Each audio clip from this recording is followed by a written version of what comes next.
Je voudrais du soleil vert, des dentelles et des théières, des photos de bord de mer, dans mon jardin d'hiver. Je voudrais de la lumière, comme en Nouvelle-Angleterre. Je veux changer d'atmosphère, dans mon jardin d'hiver. Ma fleur, sous la pluie de novembre, tes mains qui courent, je n'en peux plus de t'attendre. Les années passent, qu'il est loin, là je tombe.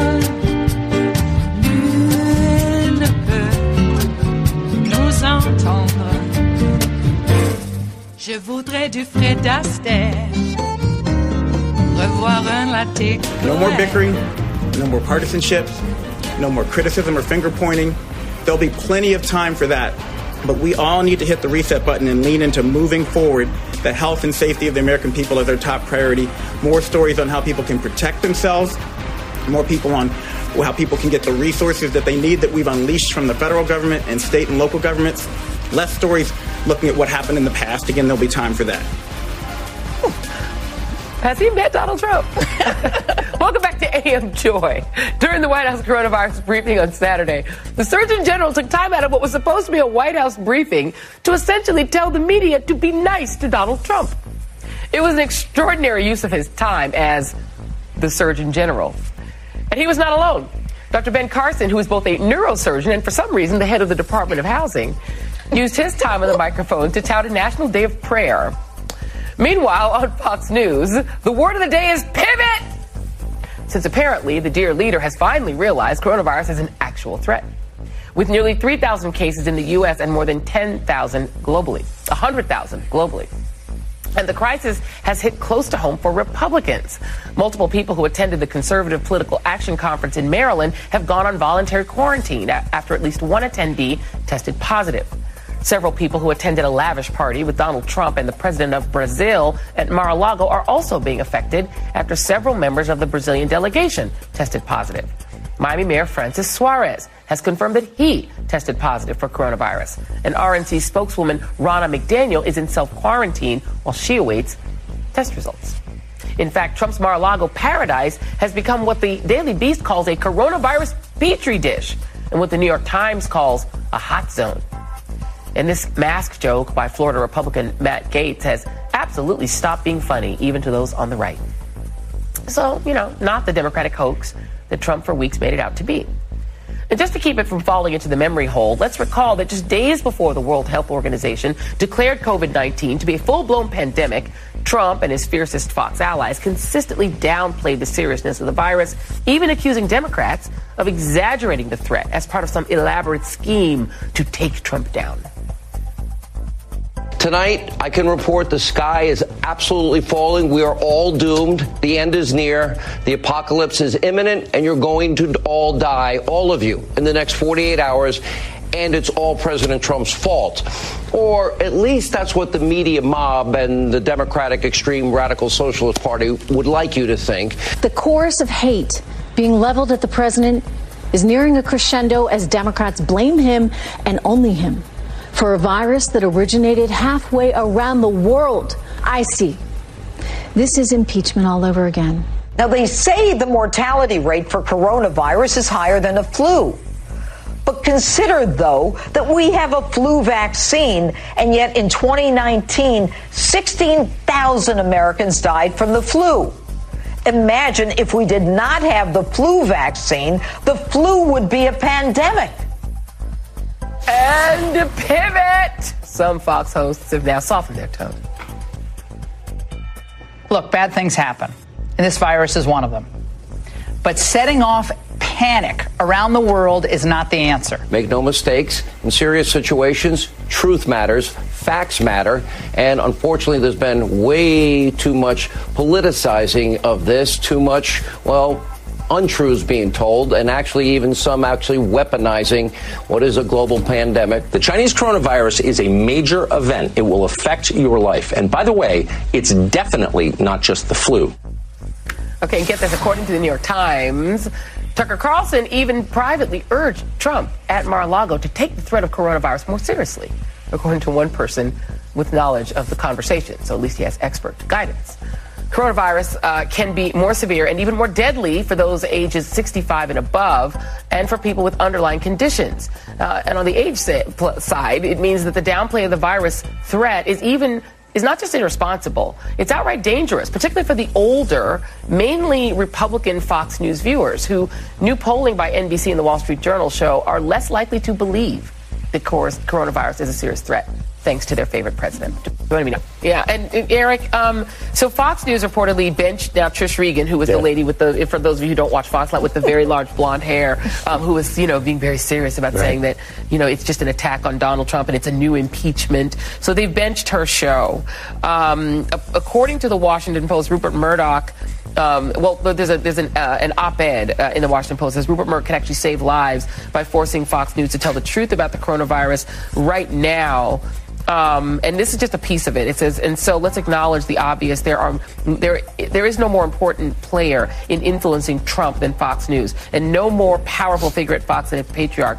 Murdoch might consider, too, that with the median age of Fox viewers around 65, they're among the most vulnerable to the virus's threats. As a media analyst for a very long time, do you see any possibility that Fox may want to try to save its own viewers by forcing this narrative to change? Because it's true, if they change their narrative, it's not true if they follow Trump or Trump follows them, but they will act together.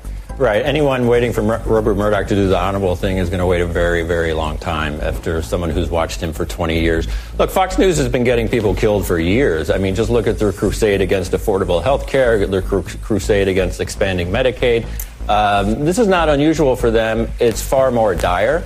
I've been watching and documenting Fox News for 15 years. They are a cancer on this country. There's no question about it. So who knows what they're going to do? Their programming is to vilify, stir hatred and paranoia. And if they're going to, if it's a pandemic is the backdrop, then they're going to do it. One thing I think people, maybe people don't understand.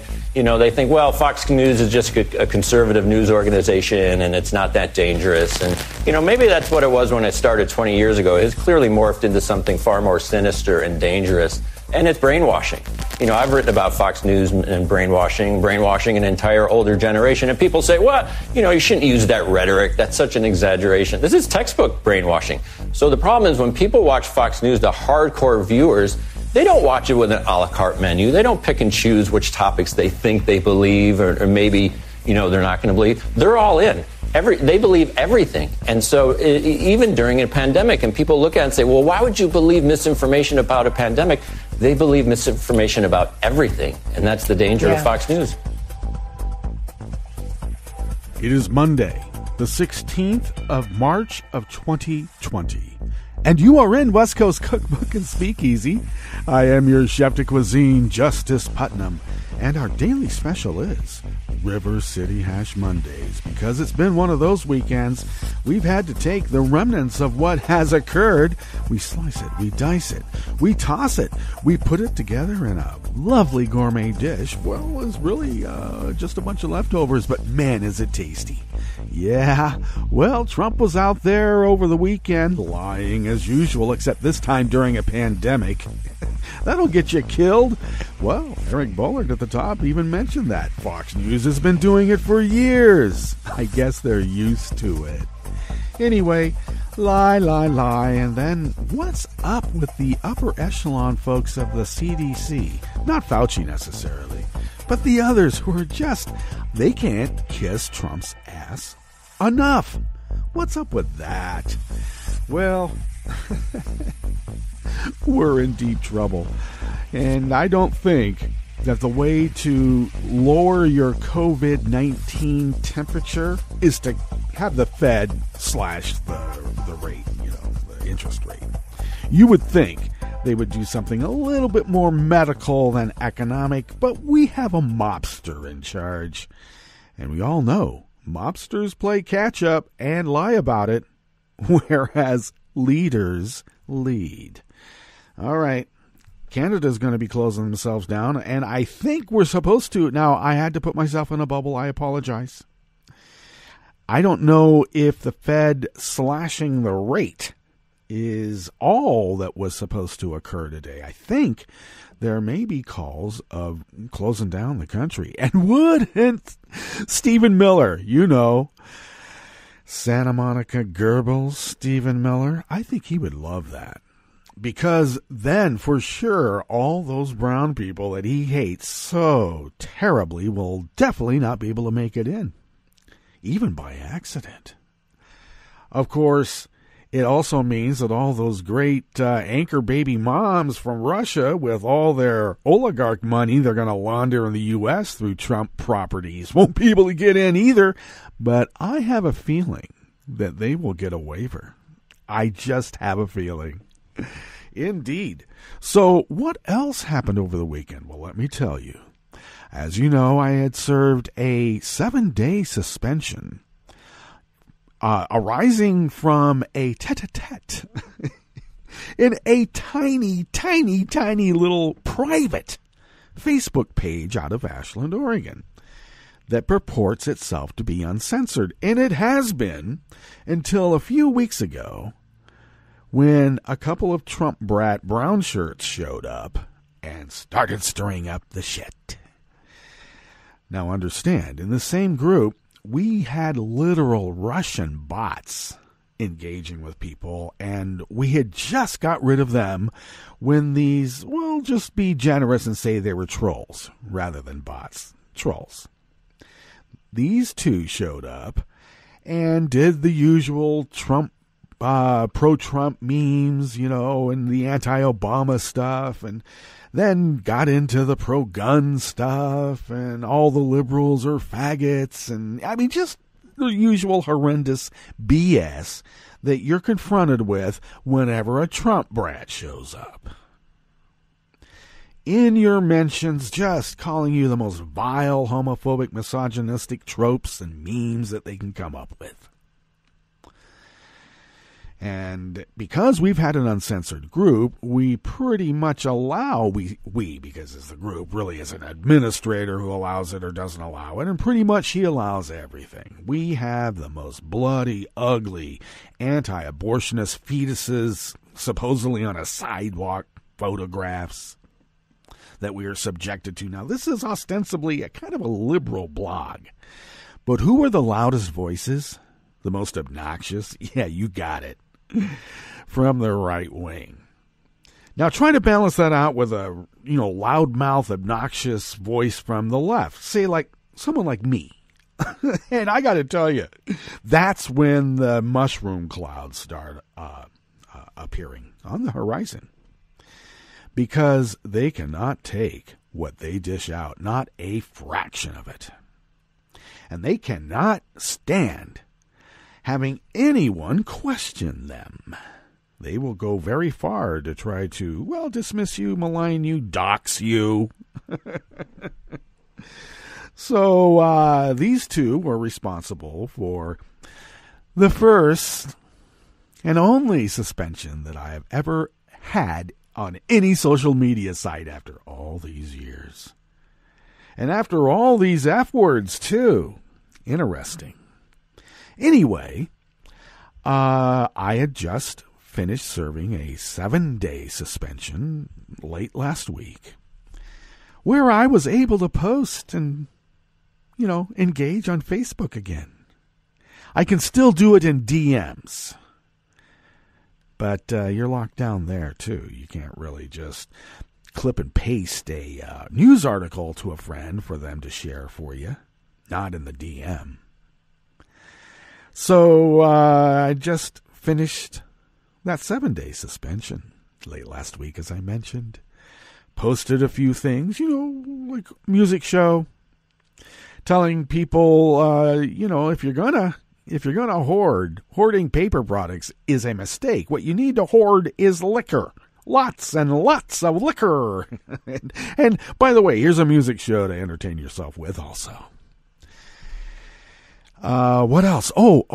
Some science shares out of Nature and a few other reputable ones. And what else? I posted some poetry. I posted, what else? I posted, a composer passing. I posted the obituary about him. And pretty much did not mention anything about my 7-day suspension anywhere. People that I was able to email in the various groups that wondered where I was, they knew. But I didn't make a big deal about it in the Ashland Peeps Uncensored Facebook group, private group. How did these guys get in? Someone invited them. Now, of course, this is ostensibly a liberal blog, but, we're in Southern Oregon. Yeah. We're like a heritage site. We're part of the history of Oregon that has not given up its white supremacy from the Constitution. Yeah. Oh, my God. It's bad. So, yeah, Ashland I liken it to how Laguna Beach was back in the day in Orange County. An island of liberalism in the midst of all this birchers. And there was a sea of red in Orange County back in the day, and they were birchers. Ooh, ow. So Ashland does have the shining little town on the hill that looks like you might want to go there because, it might be liberal. But, of course, it being a, bastion of liberalism in this area, this region, is going to draw the right-wing bullies. Sort of like how in Berkeley you always see Stormfront brochures and leaflets tacked on the walls and the light posts and all that everywhere. Berkeley. And you got neo-fascists pretty much saying, hey, we're going to kill you in your sleep because that's what stormtroopers do. We're neo-Nazis. So, yeah, you become a magnet for that. So, of course, this particular Facebook group is going to draw its usual, right-wing loons. But I've noticed another ramping up in their techniques that is very resonant, very familiar from when Malheur occurred in the run-up to Trump's installment in the Oval Office. By a hostile foreign power, I should remind folks. A hostile foreign power is involved in Trump sitting in the Oval Office right now. We cannot forget that. Anyway, similar feel to how the right-wing involvement on social media it amplified. And so when these two showed up unannounced and started throwing their weight around and bullying, calling people, it's just sick, homophobic, misogynistic memes. I'll leave it at that. It has to do sometimes with, like from behind, if you know what that means. And it also means like when someone's on their knees, you know what that means. Okay. It's just vile, vile, vile. So I had served a 7-day suspension for calling them, fucking Vichy collaborators. And that got me suspended for harassment. I thought that odd in an uncensored group. How can that happen? Apparently it can. That's how easy it was. And during that week suspension, I speculated. Because I had just finished serving a 24-hour suspension for calling these two dick waivers. And because I called them dick waivers, that was considered harassment by Facebook, and I was suspended for 24 hours. The minute that was up, I was given an announcement by Facebook, and the comment that caused my 7-day suspension was when I call these guys fucking Vichy collaborators. So after my 2.5 days of posting After serving that 7-day suspension in which I did not confront these people, I did not tag them. Oh, I was tagged repeatedly during my 7-day suspension. Poking a little finger at me, even though I couldn't respond because they knew it. So, of course, when I come back, the little snide remarks like, where were you? We missed you. What happened? I didn't respond to any of that. I posted some poetry. The only thing I did respond to them was pretty much the only thing that made sense. And that was Trump's quote that he's not responsible for anything. So if they said anything to me, if I was to comment, that's all I posted. Like a meme. Well, he couldn't go anywhere with that. I didn't call them effing Vichy collaborators. I didn't use any invective towards them. In fact, I didn't really even direct a comment at them. And for that, they had to dig deep into several weeks ago when they first showed up. And they, I got to say, it's actually very similar to a comment that I got suspended from before. So I don't know if it's the same. Oh, not suspended, but I had re-reviewed it, and it had landed somewhere in a part of the world that said, this is political speech. This isn't bullying. And they let it go. And it sure looks like the same comment that was let go by Facebook is now considered harassment. From several weeks ago, by the way. I thought they were supposed to look at your recent activity to see if you've learned your lesson. Apparently, no.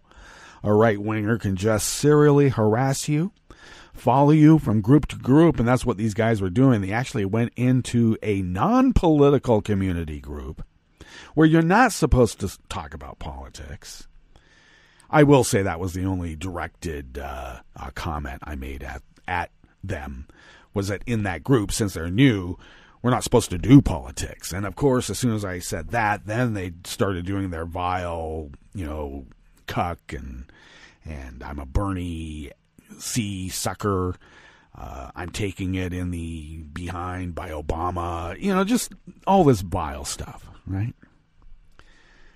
And I didn't say anything after that. Just let them go. Let them go. I posted my music show. A guy, one of them mentioned that, my thing about hoarding liquor is fake news.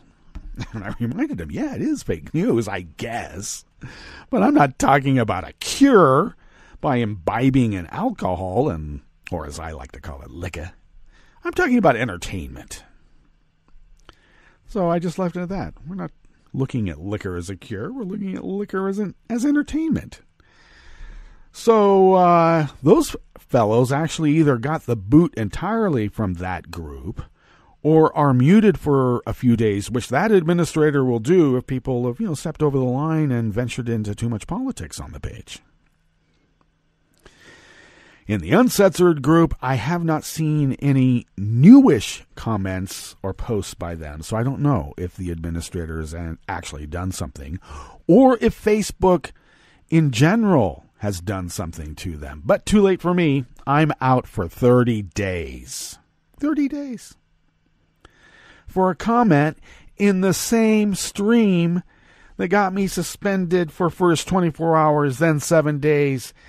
I was able to post for a couple of days. They re-upped a previously re-reviewed post that Facebook said that's political speech and now it's harassment. Because apparently it fell in some part of the world, as Facebook says, they have the same community standards everywhere.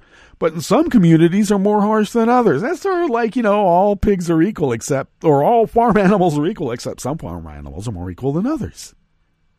They have the same community standards everywhere in the world, but in some parts of the world, you can't say F you to the leader. This is America, all right? And I'm in an uncensored group with not even 1,200 people. I've been posting for years. And I don't just post politics. Like I said, I post poetry, literature, art, show notes for my shows, my music shows, any number of things that are supposed to be part of the humanities. And you put that up against the posts that at least these two Trump brats had been posting that you could follow through their time online, and it's all just vile pro-Trump political BS. And all of his attendant vile, crass, homophobic, misogynistic, etc., etc., etc. tropes. Somehow they were able to go on. They were able to threaten me with death, saying they're going to line me up against a wall because I'm a traitor, because I questioned Trump. That was not considered threatening. But pretty much saying, F you, Vichy collaborator, got me suspended for being a bully. Well, if that's the way it is, I'm wearing it proudly, the badge of being banned by Facebook, because I got to tell you, a guy who militarized a rate-a-babe photo site and then made more money than God, never took a humanities class. Yeah, well, F you, Trump, F you, Vlad, and F you, Zuckerberg. All right. Yeah, I know it's private. There's not really any free speech there. But I think that the Fox censors that they hired and the third-party censors that they hired from, I don't know, countries that allow censorship, I don't think you're doing America's great work, Mark. But how would you know? You never took a humanities class. What's on the rest of the menu here in the Bistro Cafe of West Coast Cookbook and Speakeasy? Oh, my God, look, I've gone on and on and on. Well, Trump says he was tested for coronavirus after his doctor said he wasn't. Yeah. Trump tried to bribe German scientists working on a cure for coronavirus so the vaccine would be exclusive to the U.S. I got to tell you, that right there, that's Hague material right there. That's how you get frog marched to The Hague. And national security surveillance nabs more than spies now. Sometimes it catches legal immigrants using food stamps legally. Our national security apparatus at work. After the break, we move to the chef's table, where Israeli opposition leader Benny Gantz will be asked to form a new government, boosting his chances of ousting Prime Minister Benjamin Netanyahu. And sex clubs in Amsterdam's red light district were told to close down, and long lines formed at pot shops as the Netherlands imposed tight restrictions over coronavirus. All that and more on West Coast Cookbook and Speakeasy. Bon appetit.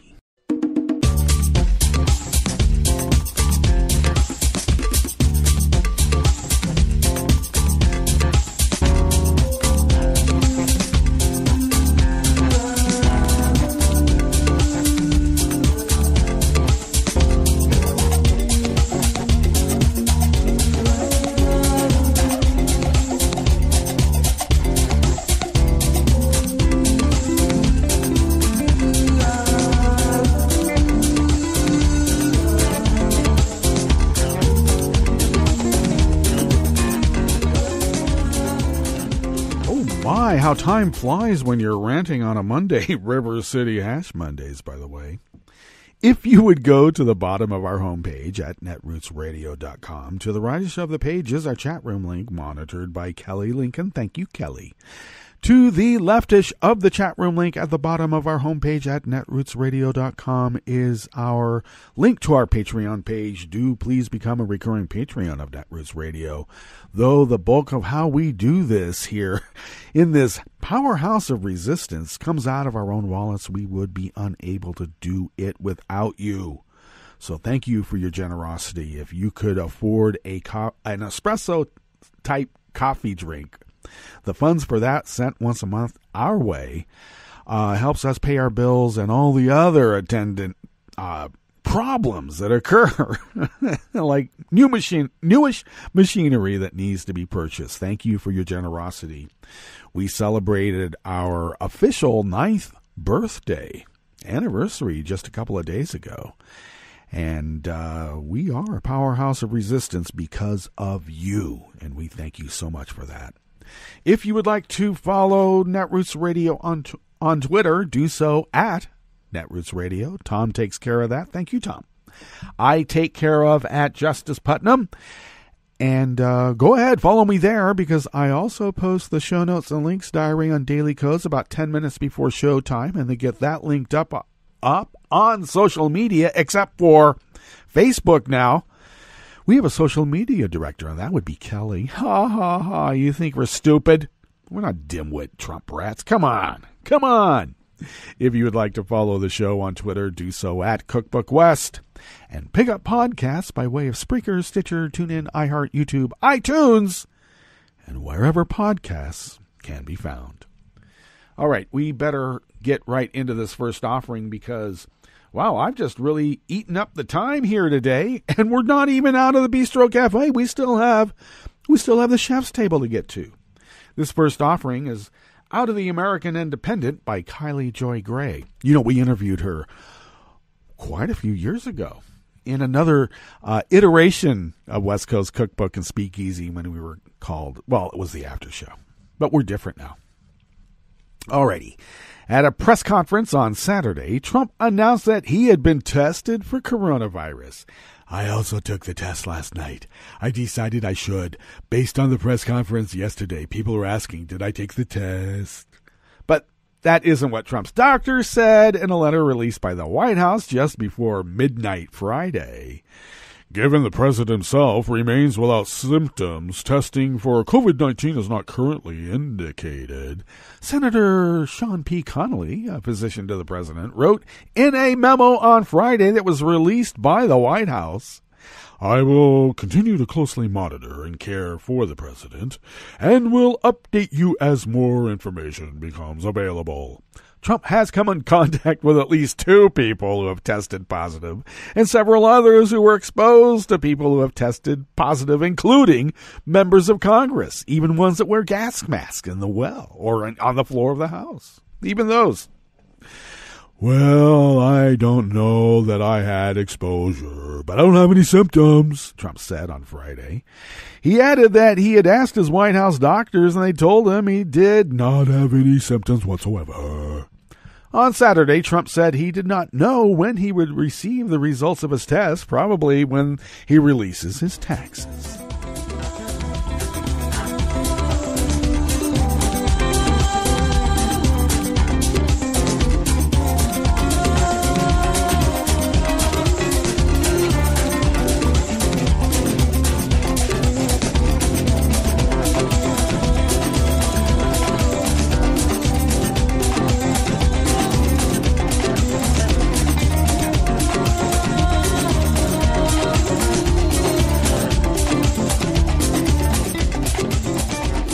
Thomas Colson and Andrew Dunn of the Business Insider bring us this next offering here in the Bistro Cafe of West Coast Cookbook and Speakeasy River City Hash Mondays.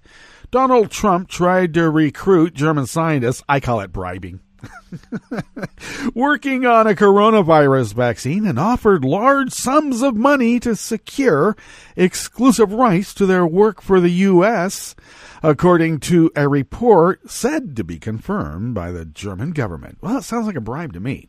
The prominent German newspaper Welt am Sonntag reported that Trump had offered large sums of money to lure the Germany-based company CureVac to the U.S.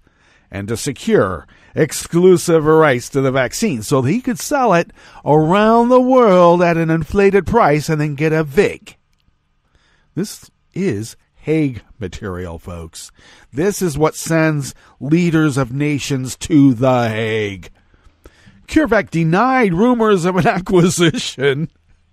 The biotech company said it had been in contact with many organizations and global authorities, but abstains from commenting on speculations and rejects allegations about offers for acquisition of a company or its technology, a company said in a statement. A German government source told the newspaper that Trump was trying hard to find a coronavirus vaccine for the U.S., but only for the U.S. The newspaper said the German government was fighting back by offering financial incentives to the company if it remained in Germany. Oh, it sounds like a bribe too, but differently, actually, in this sense. In this reporter's opinion, of course, should add that. A German health ministry representative told Welt am Sonntag the government was involved in intensive discussions with CureVac about keeping the company headquartered in Germany.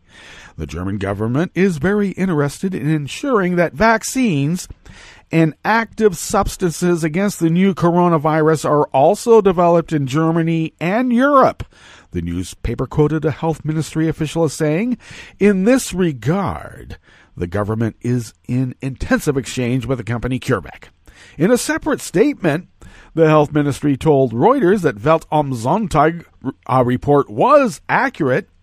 "We confirm the report in the Welt am Sonntag," a representative said.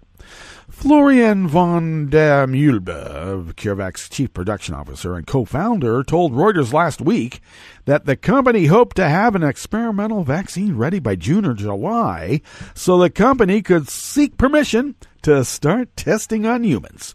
He said a low-dose vaccine the company hoped to develop could make it suitable for mass production within CureVac's existing facilities. Karl Lauterbach, a German politician and professor of health, economics, and epidemiology, tweeted in response to the story, "The exclusive sale of a possible vaccine to the USA must be prevented by all means. Capitalism," he said, "has its limits."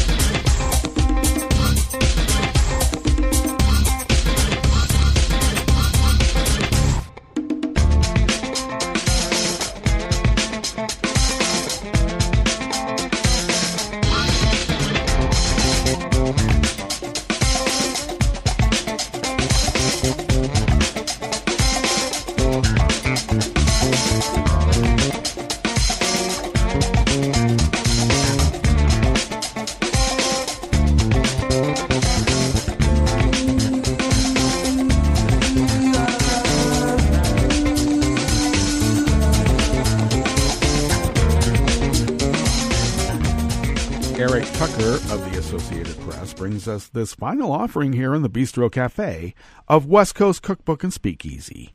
The case against Nassif Sami Daher and Kamal Mohammed Ramal, two Michigan men accused of food stamp fraud, hardly seemed exceptional. But the tool that agents used to investigate them was extraordinary, a secretive surveillance process intended to identify potential spies and terrorists. It meant that the men, unlike most criminal defendants, were never shown the evidence authorities used to begin investigating them, or the information that the Justice Department presented to obtain the original warrant. Sounds like a violation of constitutional guarantees, doesn't it? The case is among recent Justice Department prosecutions that relied on the same surveillance powers known by the acronym FISA. That law enforcement officials acknowledged was misused in the Russia investigation. Those errors have prompted a reckoning within the FBI and debate in Congress about the new privacy safeguards. The attention given to FISA also cast a spotlight on cases such as the Michigan one, where surveillance tools used to investigate foreign intelligence threats end up leading to prosecutions for commonplace domestic crimes. The department says it cannot turn a blind eye to crimes it uncovers when scrutinizing someone for national security purposes, even if those offenses were not the initial basis of the investigation. As in recent years, inquiries that began with FISA warrants have yielded charges including child pornography and bank and wire fraud. Current and former officials say just because a FISA warrant produces charges other than national security ones doesn't mean the target is no longer considered a national security threat. Sometimes, particularly when disrupting a terrorism plot, prosecutors may charge other crimes they find evidence of for fear of tipping the target's co-conspirators to the investigation's actual purpose. Indeed. But critics say building routine cases on evidence derived from FISA warrants undermines constitutional protections against unreasonable searches. And if the original surveillance application is riddled with errors or omissions, they say, any resulting prosecution is tainted. Though some judges have raised concerns, no court has prohibited the practice, and the Supreme Court has never directly confronted the specific issue. Patrick Toomey, senior staff attorney for the ACLU, noted that the Fourth Amendment requires the government to describe the type of criminal evidence it is seeking before conducting a search. Now, I would also add that probably another grave concern is not only FISA warrants, but those are not necessarily a common investigative tool. But you know what is? Fusion centers. There's no constitutional guarantee in a fusion center. And those are just a bunch of local cops and state cops linked up to a database of all of us. Well, that brings us to our break. Oh my God, we better get to our break. And when we get back, we will go through weather from around the world, and we will finish up with the stories that we have curated for you today. You are listening to West Coast Cookbook and Speakeasy, and we will be right back. You are listening to netrootsradio.com. Please hang up and try again.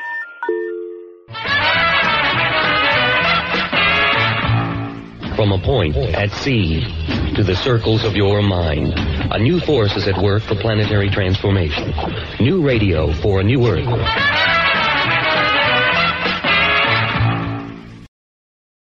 This is Take Two Movie Review. I'm Clinton Johnston. This week, Caught. One of the things I fear may work against Seberg, directed by Benedict Andrews and starring Kristen Stewart, is that people may not know who Jean Seberg was. The movie gives you the relevant highlights of her life and career, and does so subtly, which is the way it does everything, but it helps to know these things first before going to see the film.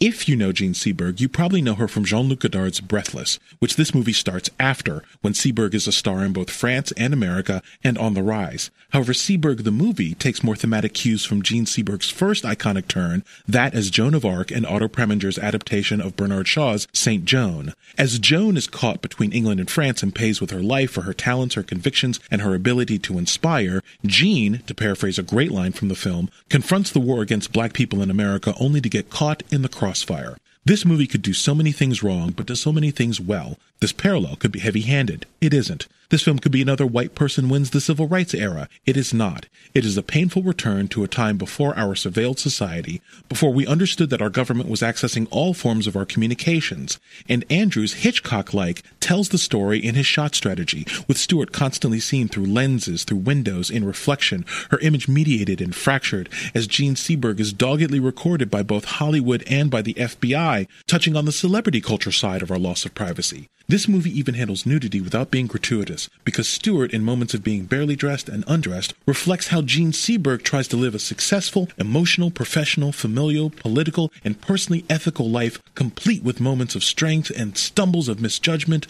totally exposed. Seberg is such a smart and thoughtful film. I hope you can catch it. This is Take Two Movie Review. I'm Clinton Johnston. Catch up with us at TakeTwoMovieReview.com and feed us back on our channel on YouTube.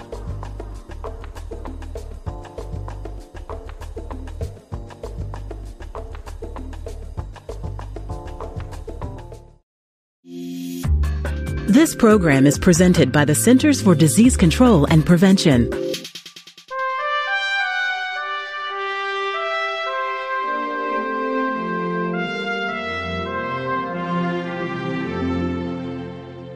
Welcome to A Cup of Health with CDC, a weekly feature of the MMWR, the Morbidity and Mortality Weekly Report.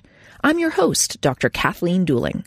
From a very young age, we're encouraged to eat fruits and vegetables.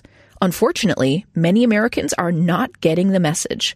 Dr. Seung-Hee Lee Kwan is with CDC's National Center for Chronic Disease Prevention and Health Promotion.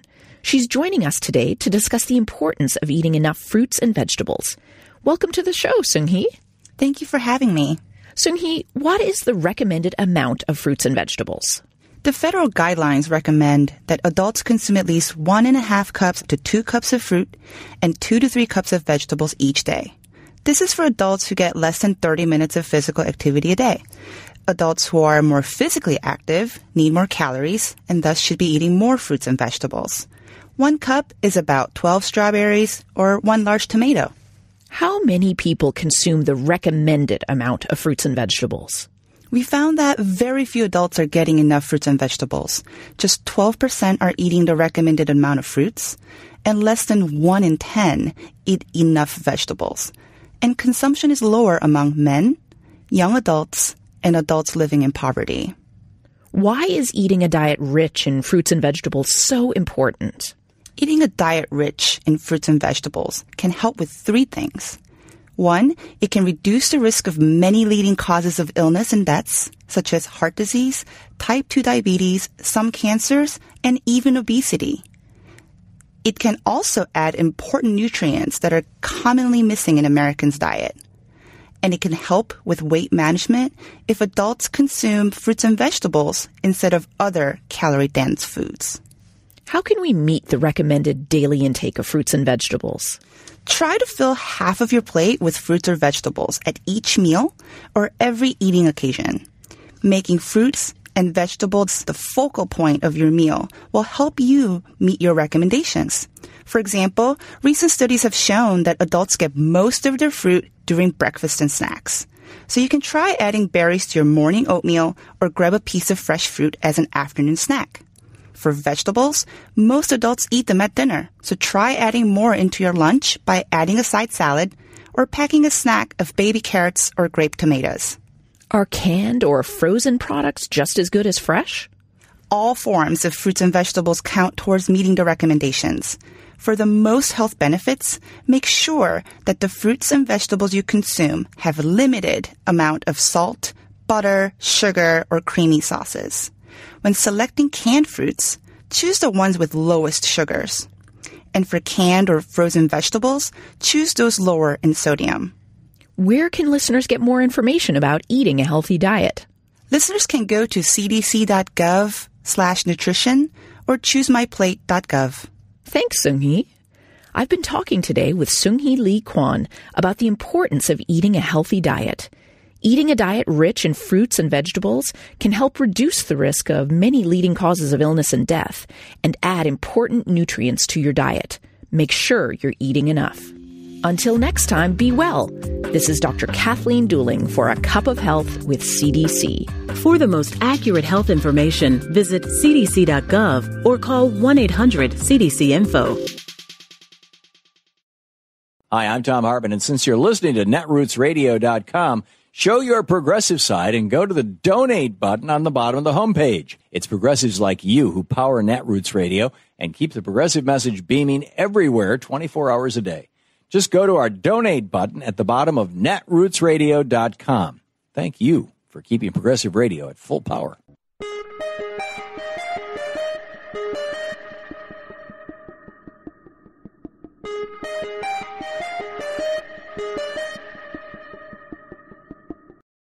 Let's talk about the coronavirus and the Constitution. I'm Bill Newman, and this is the Civil Liberties Minute. The preamble says the purpose of the Constitution, among its aspirational goals, is to establish justice and promote the general welfare. Towards that end, the Constitution in Article 1 on legislative powers provides Congress with the authority to collect taxes, borrow money, regulate commerce, make rules for the government, and to make all laws necessary and proper for carrying out those authorities. Then, in Article 2 on the executive branch, the Constitution says that the President shall take care that the laws are faithfully executed. So, Congress can pass legislation and appropriate money to combat the coronavirus, and it's then up to the executive branch to implement those laws. As for the faithful execution of laws, well, This administration has gutted the Center for Disease Control and Prevention and shut down the Global Health Security Unit of the National Security Council and put Mike Pence in charge of the information the government will provide to us about the coronavirus. If that doesn't work out well, there is another important structural safeguard in the Constitution, the First Amendment guarantee of freedom of speech, which today, when it comes to the coronavirus, provides protection for scientists and doctors who may well need to speak up and speak out. The Civil Liberties Minute is made possible by the ACLU because freedom can't protect itself. I'm Rick Smith, and this is Labor History in 2. Too long have others spoken for us. Those were the words published on this day in labor history. The year was 1827. This was the message of the co-editors of the Freeman's Journal, the first black newspaper in the United States. Slavery had been outlawed in New York that same year. A group of prominent free African Americans from the Northeast gathered in New York to discuss forming a newspaper. As a result, two young black New Yorkers, John Brown Russwurm and Samuel Cornish, founded the Freeman's Journal. It gave a voice to the 300,000 African Americans living in the North. Black people had been almost entirely left out of the mainstream press or were treated with racism. This new paper focused on black perspectives. It reached 11 states. Its pages covered news and events and took a stand against slavery and lynching. While the paper only lasted a few years, it had done something bigger. It launched the idea of a black press. More black-owned newspapers followed. Before the Civil War, these papers became a leading voice in the call to end the slave labor system. In the early 20th century, black newspapers in northern cities published articles, political cartoons, and advertisements about northern employment opportunities for African Americans living in the Jim Crow South. The black newspaper, the Chicago Defender, was one outlet that led this charge. In 1916, the paper published a political cartoon showing a black man with a broken ankle chain. The word labor was written across his back as he headed toward a train car labeled Northern Industries. It's estimated that 1.5 million African Americans moved north during the Great Migration between 1915 and 1930, transforming the labor force of northern cities.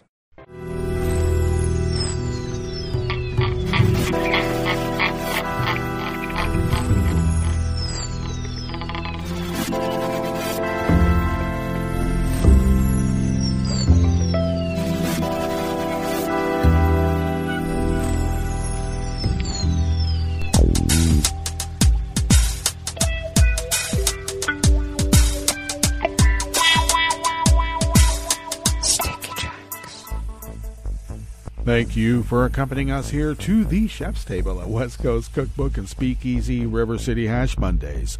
We always begin weather from around the world along the banks of the Rogue River in the Rogue River Valley of Southern Oregon on the west coast of the continental United States of America, where it is currently 30 degrees Fahrenheit. We had some snow overnight.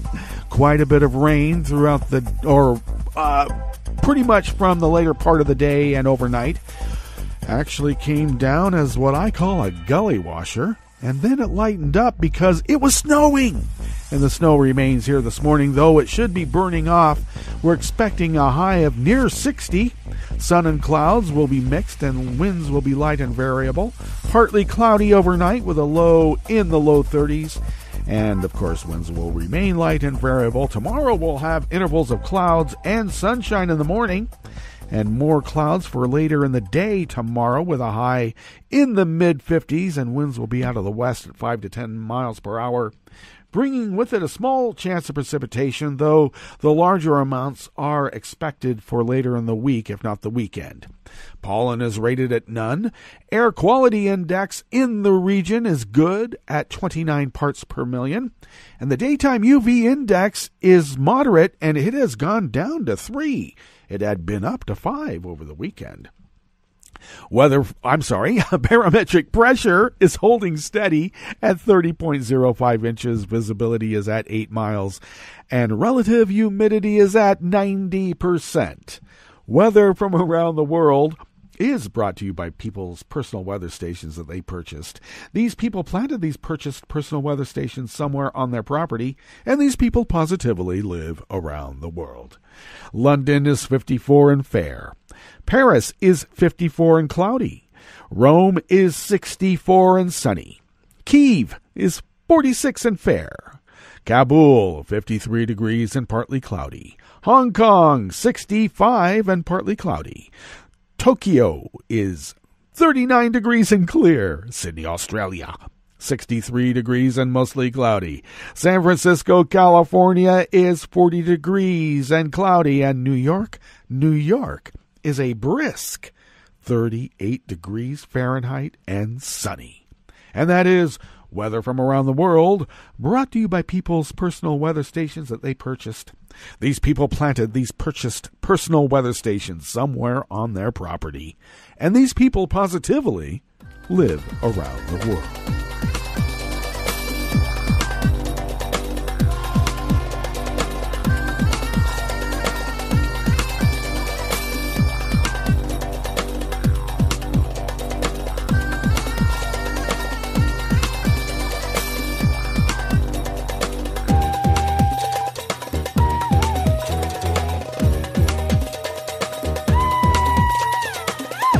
Jeffrey Heller, along with Stephen Farrell of Reuters, bring us this first amuse-bouche here at the chef's table at West Coast Cookbook and Speakeasy.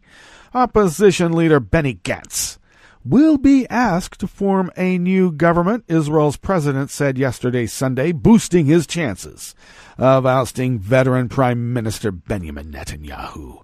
It was a blow to Netanyahu, who is fighting for his political life amid unprecedented political deadlock and a criminal indictment for corruption, which he denies, because he's denied every single one of his criminal indictments for corruption. And he also denies it for his little wife, too.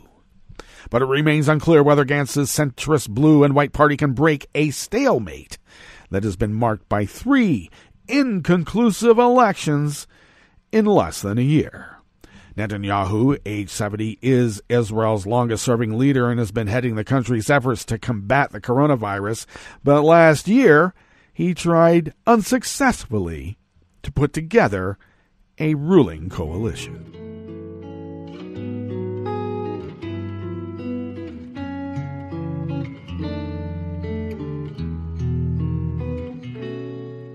Je te donne c'est mon amour pour la vie entière.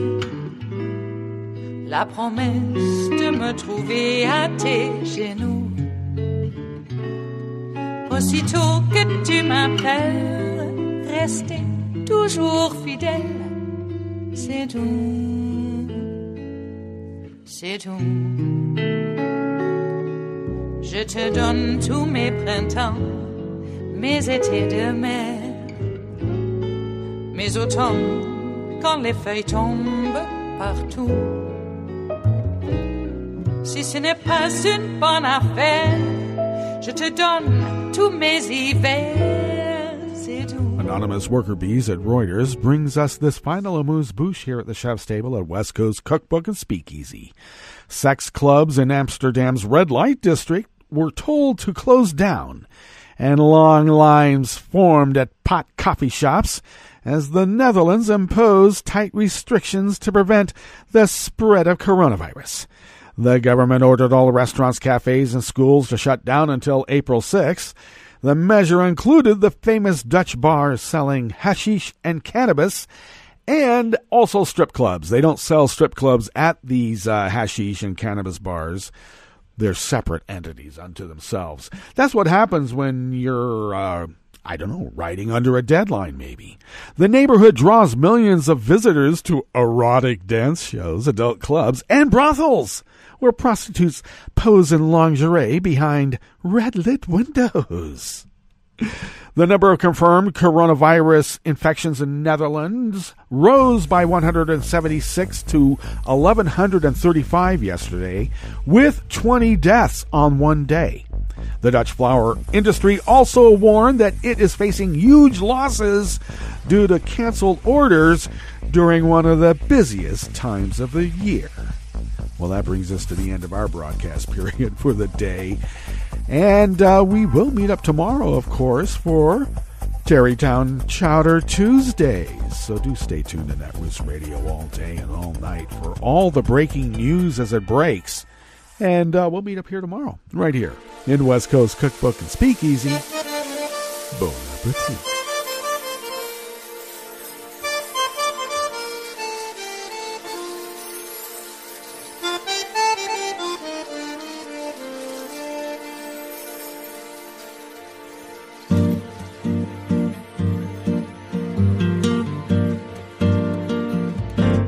Je voudrais du soleil vert, des dentelles et des théières, des photos de bord de mer, dans mon jardin d'hiver. Je voudrais de la lumière, comme en Nouvelle-Angleterre. Je veux changer d'atmosphère, dans mon jardin d'hiver. Ma fleur sous la pluie de novembre, tes mains qui courent, je n'en peux plus de t'attendre. Les années passent, qu'il est loin, là je tombe. Nul ne peut nous entendre. Je voudrais du Fred Astaire, revoir un latte Goël. Je voudrais toujours te plaire dans mon jardin d'hiver. Je veux déjeuner par terre, comme au long de golfe clair, t'embrasser les yeux ouverts dans mon jardin d'hiver.